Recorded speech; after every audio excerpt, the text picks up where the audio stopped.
Standing ovation à toutes les sélections africaines à cette CAN qui ont honoré Mama Africa en s'habillant dans un style 100% africain.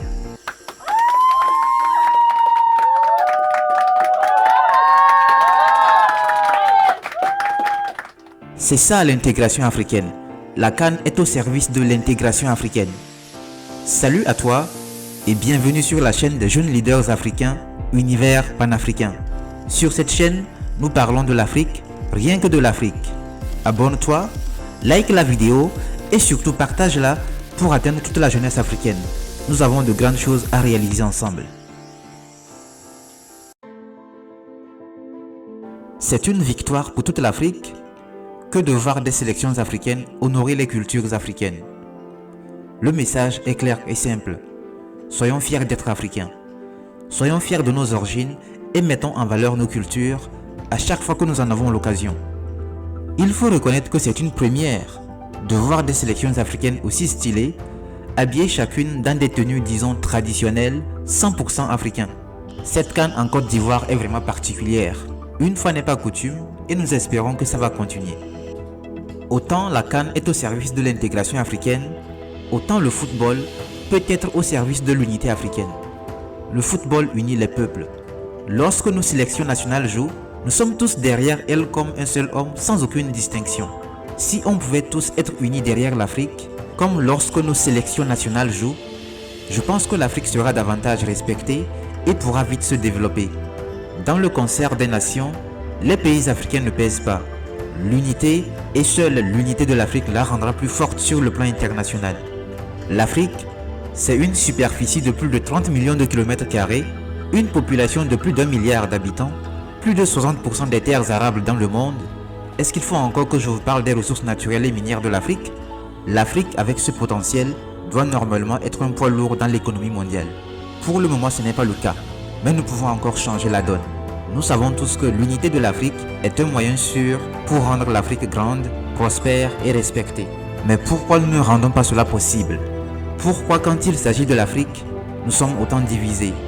Considérons l'Afrique comme notre sélection à tous qui joue sur l'échiquier mondial. Si elle gagne, c'est notre victoire. Si elle perd, c'est notre défaite aussi. L'Afrique qui gagne, c'est une Afrique où il n'y a plus de problème de sous-alimentation ou de malnutrition. L'Afrique qui gagne, c'est une Afrique où nous avons toutes les infrastructures possibles. Les routes, les écoles, les hôpitaux, etc. L'Afrique qui gagne, c'est une Afrique où la jeunesse est épanouie. Je pense que vous l'aurez remarqué, les autres pays prennent l'Afrique comme une seule entité. C'est ce qui explique la multiplication des sommets avec l'Afrique. Tantôt c'est le sommet Union Européenne-Afrique, tantôt c'est le sommet États-Unis-Afrique, tantôt c'est le sommet Chine-Afrique, tantôt c'est le sommet Russie-Afrique, tantôt c'est le sommet Turquie-Afrique. Récemment, il y a eu le sommet Arabie Saoudite-Afrique. Avec tout ça, est-ce que vous avez besoin de preuves sur le fait que les pays africains sont liés et ont un destin commun? Pourquoi tant de sommets avec l'Afrique et pas des sommets avec d'autres? Par exemple l'Océanie, l'Amérique latine, etc. Pourquoi ce n'est pas un sommet Union Européenne-Tchad, Union Européenne-Angola, Union Européenne-Nigeria ou bien Turquie-Angola, Chine-Soudan? Et c'est Union Européenne-Afrique, États-Unis-Afrique, Chine-Afrique, Turquie-Afrique. Pourquoi tout le monde veut faire affaire avec l'Afrique? C'est parce que l'Afrique a quelque chose à offrir. Comme nous avons des richesses que les autres veulent, autant nous unir pour organiser l'exploitation de ces richesses pour le bien de tous les Africains. N'est-ce pas normal? Jusqu'à quand allons-nous rester divisés? Je pense que nous devons susciter un débat sur cette question. Quand je dis nous, je fais allusion à la jeunesse africaine. L'Afrique est le continent avec la plus forte proportion de jeunes, donc ces jeunes ont leur mot à dire. Si nous ne voulons plus voir nos frères et sœurs mourir dans le désert ou dans la Méditerranée, il est temps de susciter le débat. N'est-ce pas qu'il y a un parlement panafricain? Répandons le message sur les réseaux sociaux en le diffusant partout. Seul, on n'est pas légitime pour susciter le débat. Mais si nous sommes des millions de jeunes Africains à le demander, nous serons alors légitimes. Partageons le message, c'est pour notre bien à tous. Ce n'est pas un crime que de susciter un débat autour d'une question. Cela relève du bon sens, d'autant plus que c'est la destinée de tout un continent qui est en jeu, notre avenir à tous. Vous voyez actuellement les images des pères des indépendances défiler.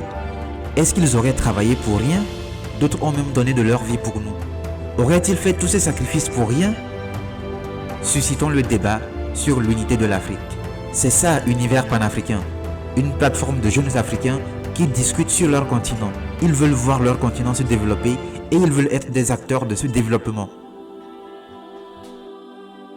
Si tu as bien compris le message, alors abonne-toi à la chaîne, like la vidéo et surtout partage-la. Encore une fois, chapeau à toutes les sélections africaines à cette CAN qui ont honoré toute l'Afrique en s'habillant dans un style 100% africain. Il était important qu'on en parle, parce qu'après tout, nous ne parlons que de l'Afrique sur cette chaîne. Pour la suite de la compétition, que le meilleur gagne. N'oubliez jamais notre leitmotiv, l'Afrique doit s'unir. Afrique, mon Afrique.